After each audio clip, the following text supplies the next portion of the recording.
Hello and welcome to the Sky Sports F1 podcast with me, Matt Bacon. Now, joining me for this one, still with red confetti in his hair from the podium celebrations in Monza, the 2016 Formula One World Champion Nico Rosberg, alongside our very own Natalie Pinkham, who I both learned, and Crofty will be pleased to hear this, are Swifties. You both went to see Taylor Swift.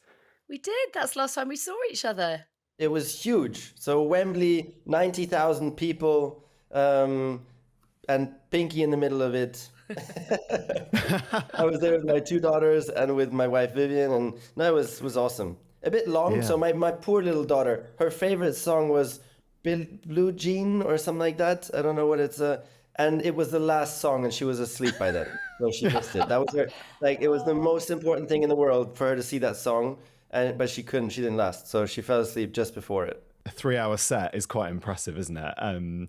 Yeah, incredible. I seem to be the only part of the Sky Sports F1 team who didn't get a ticket for that, for Taylor Swift. Everyone else has gone. Crofty went, Ant went, Rach went, Ted's a Swiftie as well. Next time. All right, Nico, let's. I want to get your thoughts on the race this weekend. You said post-race in the interviews that F1 was back to its very best. So how much did you enjoy this weekend out in Monza? No, it's amazing. It's really amazing because you have 4 teams who can go for race wins. 4. I mean, when has that been the case? Like, never. And you go into every weekend and you just don't know who's going to get the win. And this weekend, again, it was the surprise challenge from Ferrari, and even during the race, you still didn't know who was going to get the win. So it's just so exciting every weekend. I mean, unreal. And this is, it's perfect. The only thing we need now is Lando to get a good run on Max for the championship. That's the only thing that's missing. And we'll get into that later, but we need McLaren to change things around a little bit. Yeah, they're not doing the best of jobs to give Lando a great chance for the championship. And closely following the unpredictability in terms of entertainment, for me, is having Nico on the Sky F1 team, because you, my friend, were seriously punchy. You were brilliant. I loved it. Hugely entertaining. Okay, thank you very much. I appreciate that. Asking all the right questions, pulling no punches. Exactly what we need. Thank you very much. We try. You say what you think, Nico, which I think people appreciate, certainly at home. Fans enjoy watching it. Look, here's what's coming up on the show today. We're going to talk about McLaren, as Nico mentioned, and ask, is it time for team orders? We're also going to discuss what's going on at Red Bull, how their car has become so difficult to drive. And we'll also talk about the win for Charles Leclerc and what that means for Ferrari going forward. But let's start with the McLaren team orders, because I think that's the hot topic. And we did a championship check-in last week on the podcast. Let's do another one here.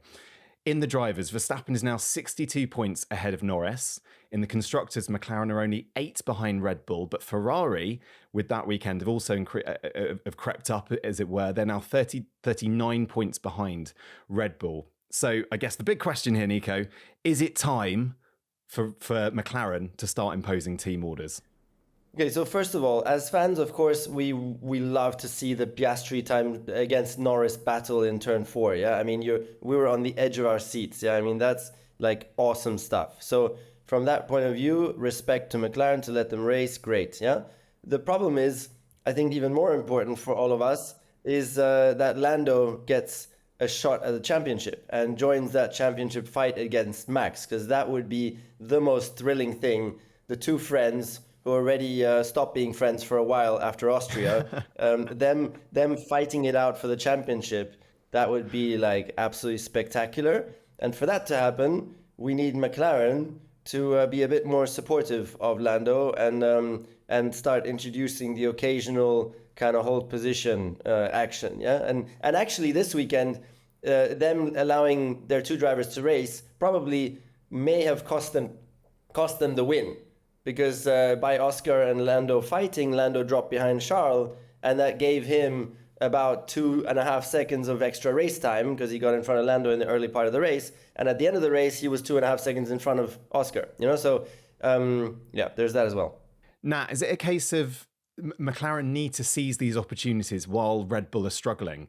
Because this doesn't come along very often, does it? The fact that Red Bull, who've looked imperious for the last couple of years in Formula One, are in a state of, we'll come on to what they've said about the car, but they are struggling. Max Verstappen is struggling. is it a case that they've got to seize these opportunities while they exist? Well, absolutely. But Nico's right. We want it all. We want that fight on the track. We want the bigger picture. We want a bit of everything this season, but we are getting it. And for me, seeing the McLaren faces on the podium after the race spoke volumes, because here were two very frustrated drivers still on the podium. I mean, could you believe that a year ago, that they would actually be lamenting the fact that they were second and third? So that is a sure sign of where they've come from and where they're going. Perhaps we shouldn't be rushing them. Perhaps next year's their year. Perhaps this is just a building year. I mean, even at the beginning of this year, Max was entirely dominant. We could never have foreseen the fact that we would be talking about Lando being in a championship fight with Max. So let's be patient. This fight will continue into next year. And again, we'll talk more on this later when we talk about Red Bull's woes, because not much is going to change in 2025 in terms, there's no big regulation overhaul. So actually what we're seeing now is sowing the seeds for next year, and it's building momentum. And maybe McLaren have to be patient in that respect. But wow, I mean, you'd have to say he would only be 52 points behind. And, if you think about the extra 7 points from Hungary, you're chipping into this lead, and it could just tee things up beautifully for a massive showdown in Abu Dhabi. I mean, can you imagine a showdown in Abu Dhabi, Nico? Absolutely. That would be pretty. I mean, we haven't had one of those in a few years, right? But Natalie, I'm so sorry. I like disagreeing with people, yeah? So here we go. I think McLaren should be impatient because they have a shot at getting the Constructors' Championship here and the Drivers' Championship. There's a real sniff of a chance here. And you don't know. You come next year, Mercedes might be. Yeah, it's true. Or Ferrari might continue the progress they're having. So you cannot just be patient and let's just build it up for next year, I really think they should be impatient and seize the moment, maximize the moment, pounce on Red Bull's weaknesses and go for it. You never know in F1 if you get a second chance. You're right. I was perhaps saying more that we should be patient as fans. We want it all, don't we? Can I disagree with that as well? But you can see it in his eyes. I mean, you can see that he wants this badly. I was really interested as well. After Miami, obviously getting that first win is a huge monkey off his back, and he was able to just go mad and celebrate. But actually what I've really noticed is a real calming down from him. Like when he won Holland, he was like, okay, that's another win, but it's just another win. And what I want is 9 more. And actually then you could see his frustration. So regardless of the fact he doesn't like being asked about the championship, his eyes are on the prize. No, you're right. There's a big shift there, huh? Big shift. Very quick shift already also. A couple of months ago, as you said, wow, we won a race. And now, no, we won the championship. I thought it was worth mentioning what Andrea Stella said after the race on Sunday, because actually McLaren, it emerges, are now considering team orders. When he spoke to the written media, he said, Lando is obviously in the best position from a numbers point of view. We are fighting Max Verstappen, so I think we want to give support to one driver. We certainly have to pick the one who is in the best position, and Lando has been doing well. I do wonder, Nico, how would you feel if you're Lando Norris? What do you... Is it just a case of if you're a driver in this situation, you want the team to start favouring you, and you sort of don't really care about the repercussions? Like what will Lando be feeling at the moment? So first of all, I'm surprised by those words from Andrea. I didn't hear them until now, and I'm very surprised that he would be so clear in saying that they're now finally considering to give priority to Lando after they clearly didn't on Sunday. So that would be quite a change, and we would obviously welcome that. In Lando's situation, yeah, of course, you want to be winning races by merit and not because your teammate is helping you. But there is help, and there's two different... I mean, like turn 4, for example, you wouldn't necessarily see it as your teammate helping you. If the team said, hold position, calm things down by the time you get to turn 4, so that we make sure that we keep the Ferraris behind or whatever. That's not really your teammate helping you. It's just stopping your teammate from doing a crazy, awesome move. That's it, which puts everything at high risk. Yeah, and that's what you want to avoid, I suppose. Yeah, so so that's okay. It's interesting, isn't it? Because help is what we saw at the very start of the race, which was Oscar covering off George Russell. I mean, that was magnificent teamwork because they both benefited from it. But as you say, just a few corners later, things seem to change. And look, it's a difficult one, isn't it? Because you don't want to alienate Oscar. And he clearly is an audacious talent who has the capability of becoming a world champion one day. But equally, you have to be realistic about these things. And it's all very well saying we've got two number one drivers. I mean, what does that even mean? Yeah, has it ever worked? I suppose it's like saying you've got two number one kids. You don't have a favourite, but Nico, do you have a favourite? Do I have a favorite kid? No, definitely not. There you go. But it's not realistic though in Formula One to say that you don't side or at least place your bets with one driver, because ultimately only one can win the world championship. I think the thing that surprises me is that there has been a change of tack, a change of heart through the season. I mean, why not have this conversation at the beginning of the season, particularly when you see those massive upgrades working in Miami? Go, okay, guys, we could actually be onto something here. We could actually take the championship to them. We need to be clear in our strategy about if we are going to favour one or the other. And perhaps that is done purely by who qualifies ahead of the other one for the next couple of races. It is hard though on Oscar, because Oscar in his contract, he will have a number one contract. Yeah, it won't say in his contract that you need to help Lando. And Oscar is driving brilliantly also. So he deserves actually every opportunity, just from his point of view, to get race wins. Plus, let's also remember mathematically, he can still be world champion. So there's also that. I mean, he's not that far behind Lando. It's like, what is it, 40 points or something that he's behind Lando, if I'm guessing now, something like that. So he's not that far behind either. So it's hard to it's a hard ask on Oscar to start forfeiting race wins potentially, you know. Absolutely. I mean, you don't want to see your teammate win a world championship in a car that you knew you could potentially have won it in as well. Yeah. I mean, that's got to be the worst. Yes, Natalie, that is the worst. It's actually quite horrible, Natalie. I know, sorry about that. I was getting you back for earlier. Nico, why do you think McLaren have been so hesitant in favouring Norris? Like, obviously, I've just told you what Andrea Stella said on Sunday. So, why has it taken this long? Why do you think there's been this indecision within the team? What's the advantage of not pursuing, say, just Norris's world championship? First of all, the situation is totally unexpected to them. And their DNA of going racing has been, we go racing with two number ones and both have equal opportunity. And they certainly did not see this situation coming at all. So they really have to now, it's a big learning process for them and big requirement to think a lot about it and see what the best approach is. But it goes against their DNA, yeah, because their DNA is two number one drivers. Everybody has the same opportunity. But even after Miami, Nico, as soon as you saw how competitive they were in Miami, I know that he benefited from the safety car, but as soon as they thought wins were on the cards, should they not have had the discussion then? Or maybe they did behind closed doors. Perhaps that was a bit early, because at that point, no one would have thought that Lando has a real chance at the championship or even in the Constructors' Championship. So I think that was a bit early, but certainly now, because it's so clear that, first of all, Constructors' Championship, they are the absolute favorites now, which is huge. And even the Drivers' Championship is a real possibility now since a couple of races. So certainly now they have to be discussing that. And both Andrea and also Zach clearly are starting to think strongly about it, because Zach also in our post-race interview acknowledged that, yes, they gave the win this weekend to Ferrari by allowing their drivers to race, potentially. It's quite possible. Given what happened in Hungary, for example, Norris letting Piastri through to take the win, do you think almost this is a time for it to be paid back? Was this the opportunity for that to happen? It's interesting, isn't it? Because you heard Will Joseph say that you're going to need Oscar. And this is actually the time that he needed him, isn't it? I mean, but you tell me, Nico, it must go against every fibre of your being to support your teammate, particularly when you know that you're still in with a chance.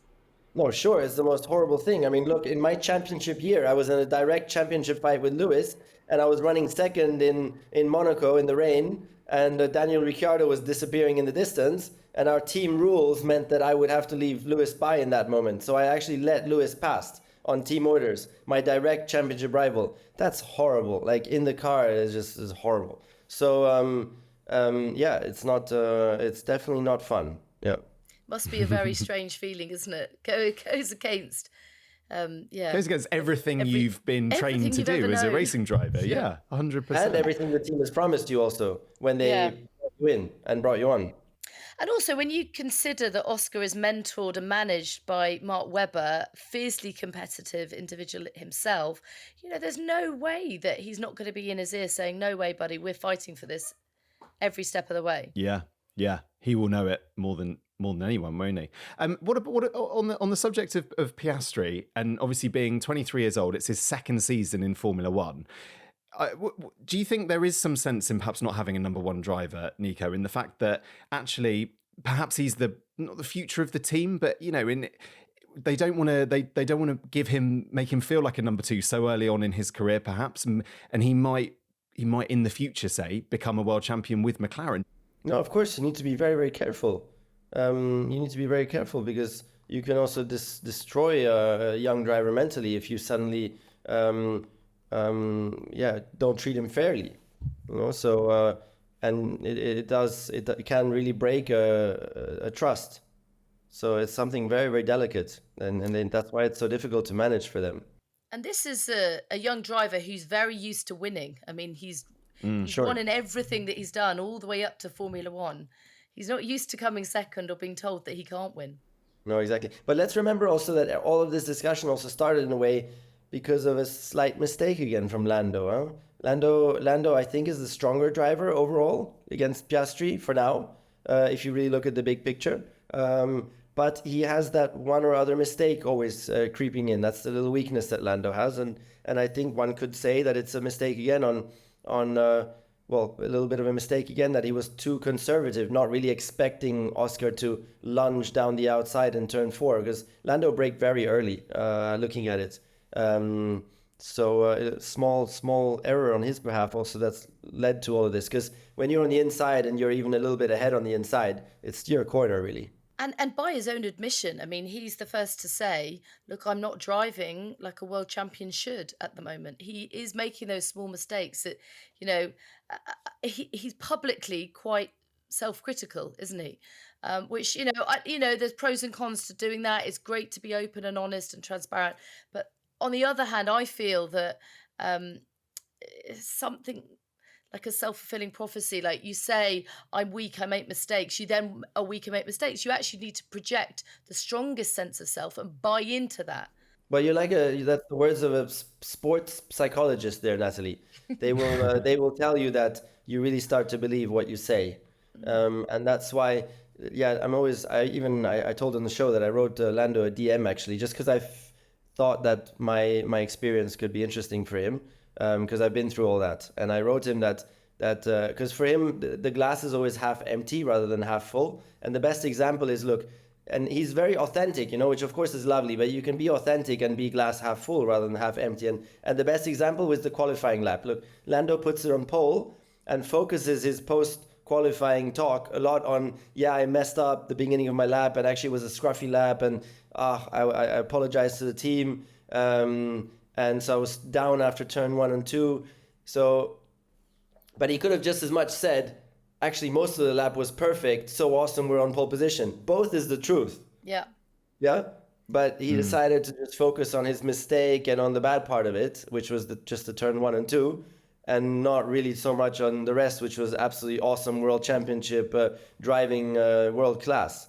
So both ways would have been the truth, but and authentic. And it's just a matter of how you put it out there, and so I would hope and encourage him really to have a think about that, and because you can't stop what you're thinking, so his thoughts will remain half empty. That's for now, that's the way he is. It's the way I am actually as well. But you can definitely have quite an impact, nevertheless, if you adapt what you're saying, because that's something you can choose on. You can choose what to say.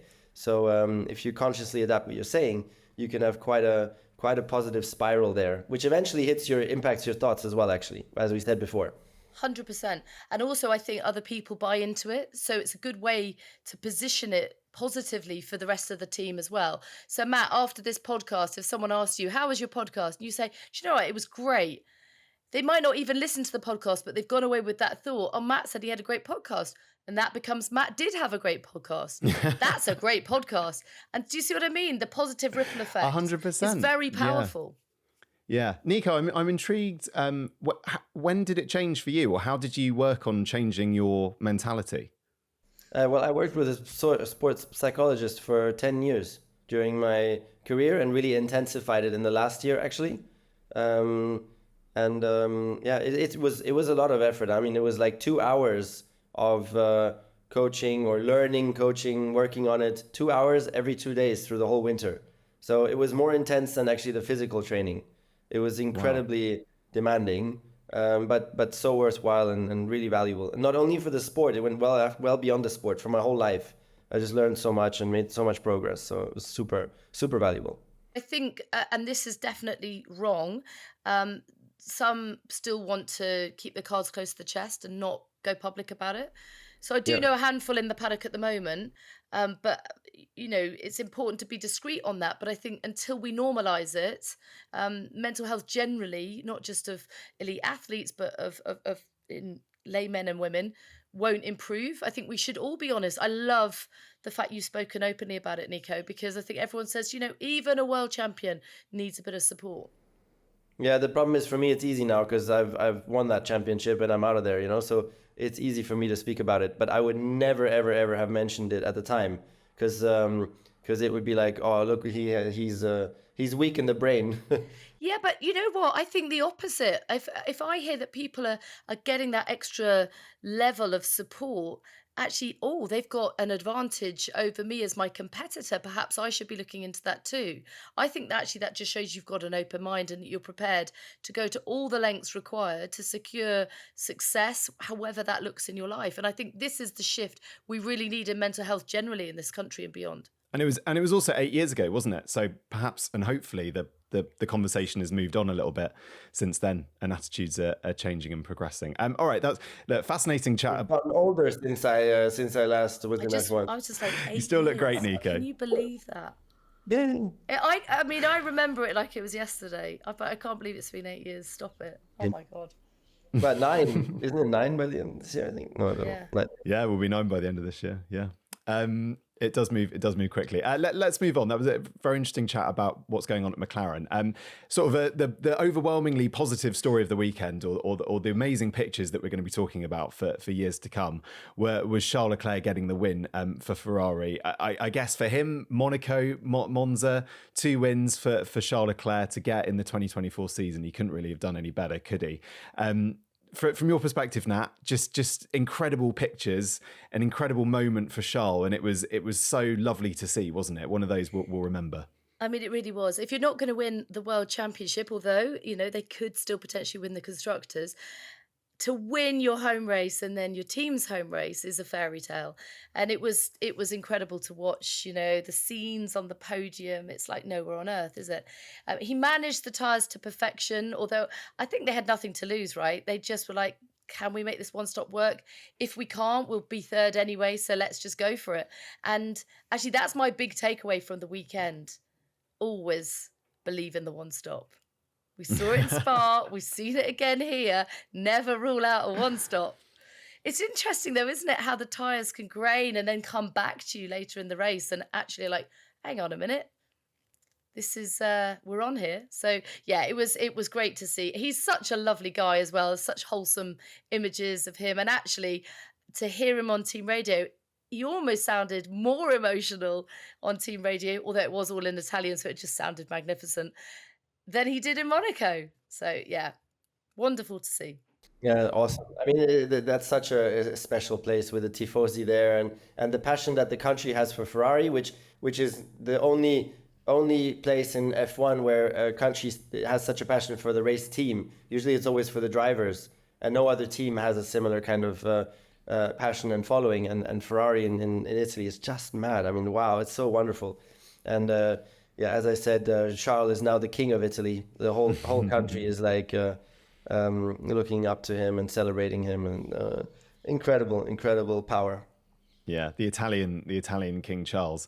Nico, you said something post-race which I thought was quite interesting about the impact of Fred Vasseur on Ferrari's strategy and racecraft. And I just wonder, how much influence do you think Fred is having on, say, that one stopper yesterday, on Sunday? Yeah, that would certainly be Fred's influence, because Fred is a racer and he doesn't need to follow what a computer is telling him. He goes by feel and by what he sees.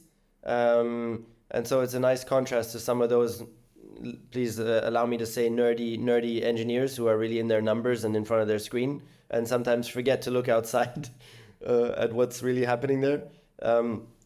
And so I think that will definitely be like Fred's influence there. Also, it's a big decision to make, because it was more, it was I would say a less than 50% chance that they would actually get the win by doing that. So it was really going for rolling the dice and looking at the odds and saying, okay, it's worth a try here. We're in Monza. There is a 35-40% chance of winning if we do try this, so let's go for it.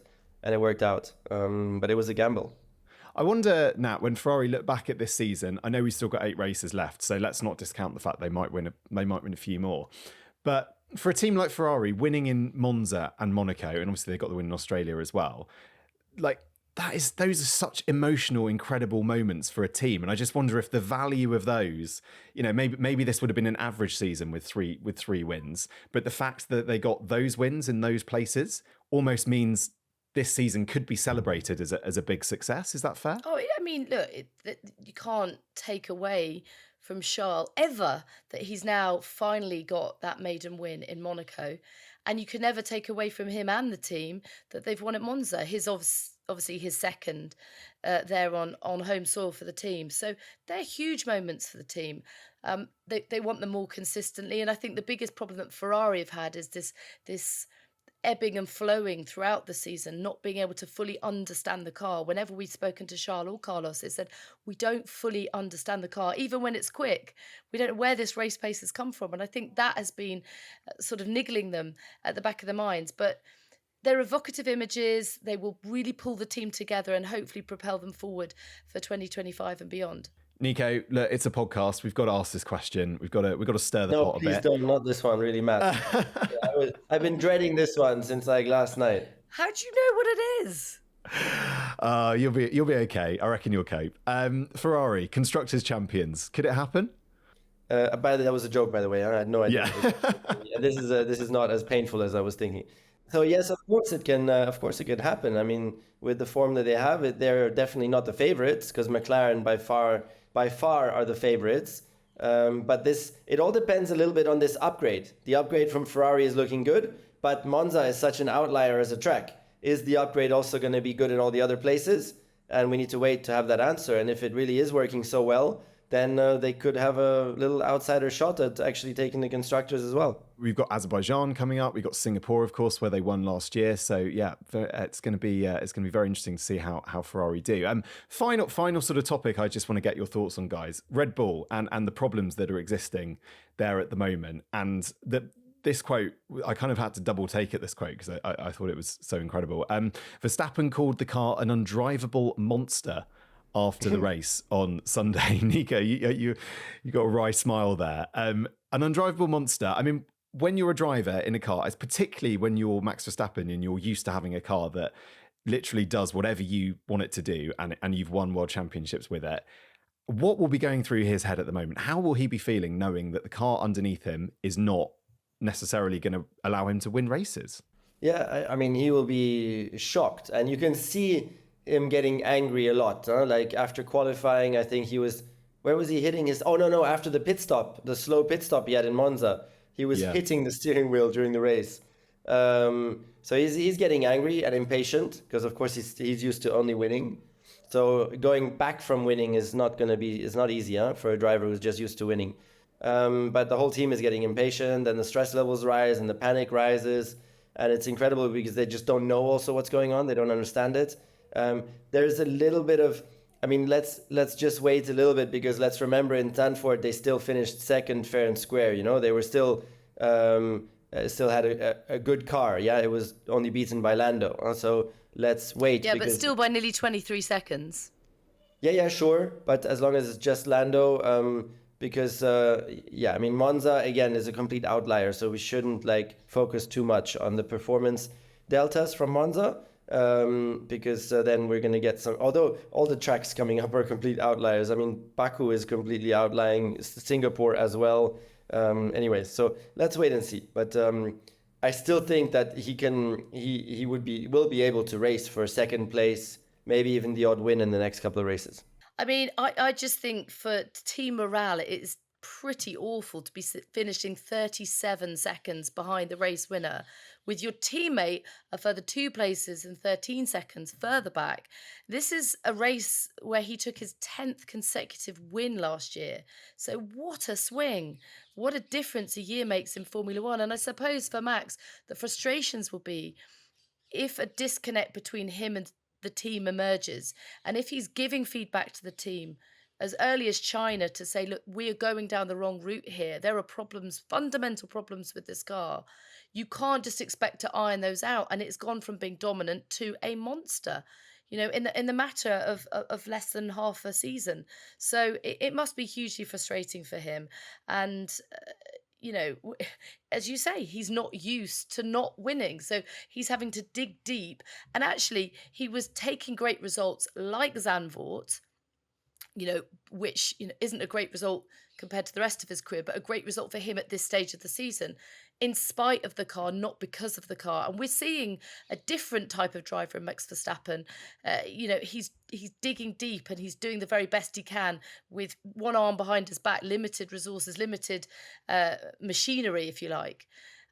So we're learning a lot about him as a person and a driver, but he will inevitably get frustrated. And I suppose the really worrying thing is if this will inevitably carry on into 2025. Final point on Red Bull, Nico, that I just want to get your thoughts on. Obviously, Sergio Perez has had a tough season, hasn't he? He's been struggling this year. I wonder if perhaps the fact that now Max is struggling, does that perhaps alleviate some of the pressure on Checo? Do people now go, oh, actually, maybe that car isn't as invincible and bulletproof as we thought it was? Oh, for Checo, this was a good weekend in Monza because he was close to Max in qualifying, and for his whatever, he's close to Max also in the race. So for Checo, it was a good weekend in Monza. Yeah, and actually, Checo said to us that for Max to put it second in Zandvoort was incredible because this car is so difficult to drive. And, you know, if anyone can, Max can, but when Max can't, you know, no one can. I lost the thread because my daughter came in and said we lost the bunny. The bunny is gone. So that's why gone. Gone. Just momentarily lost.